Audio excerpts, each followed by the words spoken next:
Are you operating basically out of a garage? Want to learn more about crowdfunding? Want to get on our national show? Want a free publicity campaign? Contact me. We've got a teacher who raised $70,000 to get more school lighting. We've got an inventor who raised nearly $2 million in 2 days. Extraordinary. We've got an entrepreneur who sold his company for $3.2 billion with a B, and who just launched a new company to help you for free. Let me start by giving you free help with your pitch. Today, everybody is pitching something. If you don't have the right pitch, it doesn't matter how you deliver it. Garbage in, garbage out. Let's fix that first. Now meet Sam Lawrence, the CEO of Crowdfundign. That's CRUSHPATH.com. You can go there right now as you listen to Sam. Anybody looking to create a great pitch in about 10 minutes for free can do so at Crowdfundign.com. Sam, what makes Crowdfundign different than anything out there? You don't need a web designer or a programmer or any of that stuff. You can do it completely on your own, autonomously, just to bring some visuals together in a very cool story format that we can automatically start to match with people who would be interested in that story. And that is what helps re-level the playing field in the beginning so that these guys can start to compete on a bigger stage and have doors open for them and today. And now what's really kind of come out is a way to have people who really don't want to spend time with marketing or with SEO or SEM or programmers or all this other tech stuff, just to get rid of all those buzzwords and technical chops and get their ideas and story out there in a way that quickly connects them to people who are interested. And that's where the whole name Crowdfundign came from, was just that shortest distance between those two things.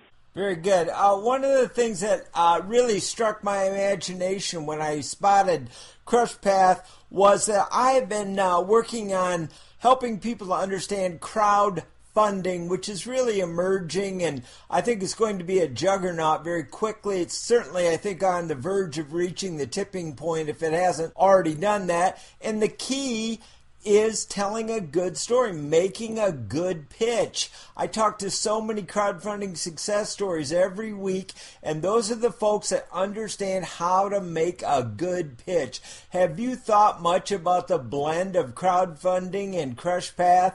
Absolutely, and you're right. It is about that story. The problem is we've all been brainwashed into parroting each other, like mimicking each other's stories, because we think, we're online, everybody's there, everybody's listening, and so we start to just kind of, water down the important pieces, even though our business might have multiple stories and multiple types of customers where we may, change the story a little bit because it depends on who that customer is.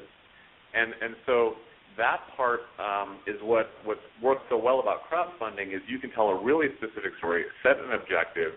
It's for a really specific product and probably specific audience, but if you have the opportunity to tell different kinds of pitches for different kinds of customers and keep the sharpness of that story, it really changes the game for your business. We see it all the time. Adam Ducharme is the creative director of Vibrant Films in San Francisco. The thing that's been awesome about Crowdfundign is just it really allows me to target the different types of audiences that I'm trying to hit here in the Bay Area. I'm a filmmaker, and I'm interested in telling people's stories. My background is in documentary film, and I'm passionate about telling people's stories, and I've been able to leverage Crowdfundign to sort of get my story about the types of stories that I'm interested in telling, which for me is a lot of small businesses, a lot of tech startups, and I use Crowdfundign to sort of get the word out on that. You've allowed people and really encouraged them to tell their own story, haven't you? That's right. And, even when you go right into Crowdfundign and start with yours, we make it simple by creating some forcing functions which really help extract the story from folks. You can't go on and on about yourself. There's different areas for different kinds of content. And, you start to see also how other people have told their story and realize, hey, this is something I can be specific with, and I'm not using this as my all-purpose story on my website. I can actually be really targeted with this thing. It's very freeing for folks. Now let me get through this introduction about us so you know who we are and so we can introduce you to your peers and their stories designed to help you with their proof. The great cartoonist Charles Schulz taught me the joy is in the doing. Work is one of our rewards. These meetings are not about me, they're about you, entrepreneurs helping entrepreneurs. Here we bring together peers, because every one of us has strengths and weaknesses. Here, we are all peers. It doesn't matter if you're a high school teacher raising money for new lights, if you need $5,000 or $500,000, or if you've already sold your company for billions of dollars. Here, everybody comes together to share on a level playing field. My teaching background, I've learned cause and effect. I've learned that leadership is about doing the work behind the scenes that nobody sees, nobody gets credit for, but it's got to be done. It's about supporting others from underneath.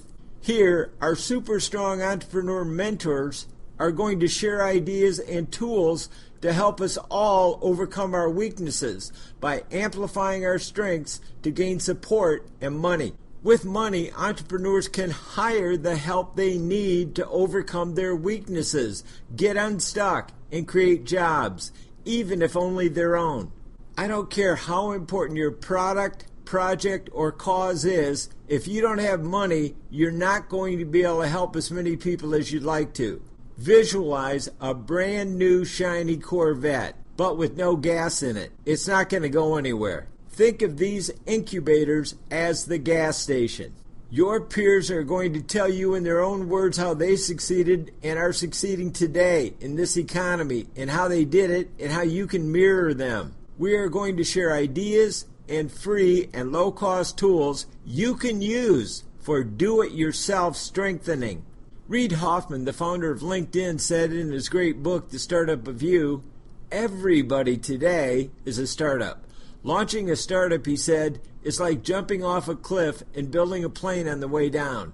These shows will share the entrepreneurial philosophy of the Silicon Valley entrepreneurs. Now I want to get to the business of sharing crowdfunding success stories. We want to amplify your strengths and eliminate or at least strengthen your weaknesses. First lesson, be coachable. Relax. Put aside your defenses for the moment. We've all been burned once or twice. Right now is the time to open your mind and absorb. You can reject any ideas later. First, you need to receive them. It does not matter whether you are currently interested in social media, publicity, direct response, brand advertising, crowdfunding, or now what we call pre-crowdfunding.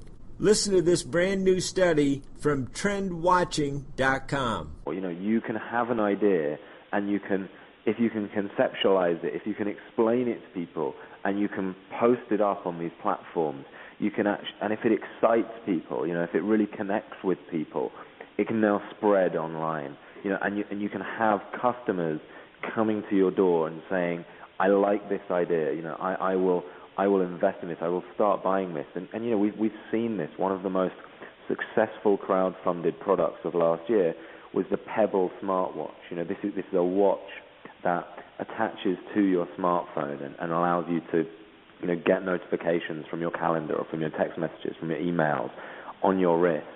You know, and this wasn't developed by Apple. You know, they're rumored to be developing one, right? This wasn't developed by Samsung.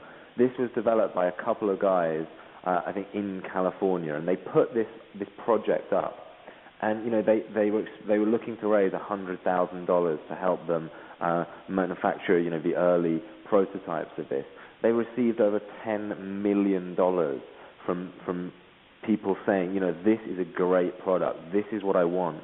Think about how that flips the product development cycle for businesses. So I think this is a hugely, hugely exciting time in that anyone with a good idea can actually go out there and really find out, you know, in the cold light of the market, will people buy this without having to go and raise huge amounts of funds, without having to get a factory yet. You know, if no one buys it, then hey, you're going down the wrong road.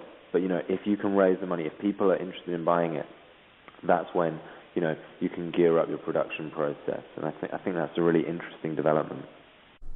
That's exactly what inventor David Krippendorf did with his kitchen safe. We set $30,000, which is a lot of money, which helps us to get to the point where we can build out our first order. And our strategy for going about that is, we started with all of our friends and our family and said, please support us. We said, let's just get the word out there that we need your help to make this happen. So please go on to Kickstarter and pledge money in terms of pledge money for an order. We also put up a Facebook page that is used as a place to kind of share the progress that we're having, everything from showing the prototype work to showing the press that we're getting. People can ask us ideas about how does the product work and share ideas. We even use it for everything from what size we should do, what color we should do, what do you think of the name. So it's been a way to get people to help us make a better product and also get the word out. Now here's the rest of our story. It isn't every day that small business owners get to tap into the future through the mind of someone who has sold a company for $3.2 billion, that's billion with a B dollars. Suber Iyer was the founder and CEO of WebEx before selling it to Cisco. Just like you said, crowdfunding is great, but it is complex.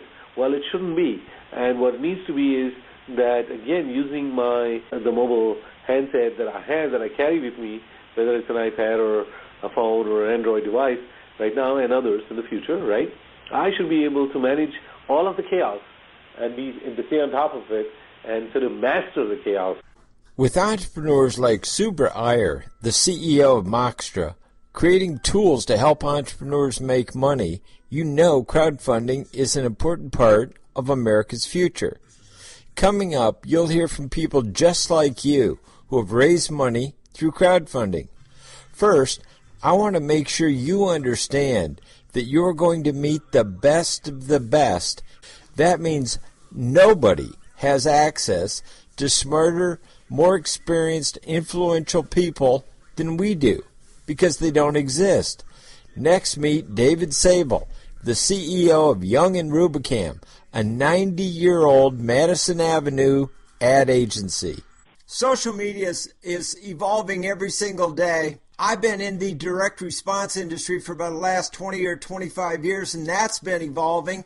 And one of the biggest new things today is crowdfunding. That is part of social media, and even Donald Trump has gotten into crowdfunding today. So it really is for everybody. And I do a show called Crowdfunding Success Stories, and every day I interview entrepreneurs that are raising $50,000, $500,000, $1 million, and even $2 million to start new companies, create new jobs. And they're getting wonderful feedback during this crowdfunding process that is almost going to ensure their long-term success. Can you comment on crowdfunding in the digital age? Yeah, look, anything that works in the digital age works because it's in our human DNA, right? It becomes a part of something we do. So social is powerful because we are social beings, right? We share. And because we share, if you give me tools that help me share better, I'll share even more and I'll share more efficiently. And that's what we're seeing. The crowdfunding model is interesting. And the truth of the matter is, long before the digital age, there were models like that. There were ways that people could participate, whether they saw it through the stock market, whether they saw it through small funds, whether they saw it through meetings. There were ways to participate not unlike this. But again, we've made it more efficient and we've made it way more interesting. We've given people the tools to take the human behavior, amplify it, and if you understand where the human behavior fits in, make it very powerful. The people who fail in social are the people who think that this is some kind of digital magic and miss the fact that it works because there are people on both ends of the line. My belief is large companies or small, crowdfunding can help them all. Somebody has to be the first supporter of a new project. Brian Cohen was the first supporter investor in Pinterest, one of the fastest growing social media of all time. Brian understands that crowdfunding is a great way to get the research and development new products need.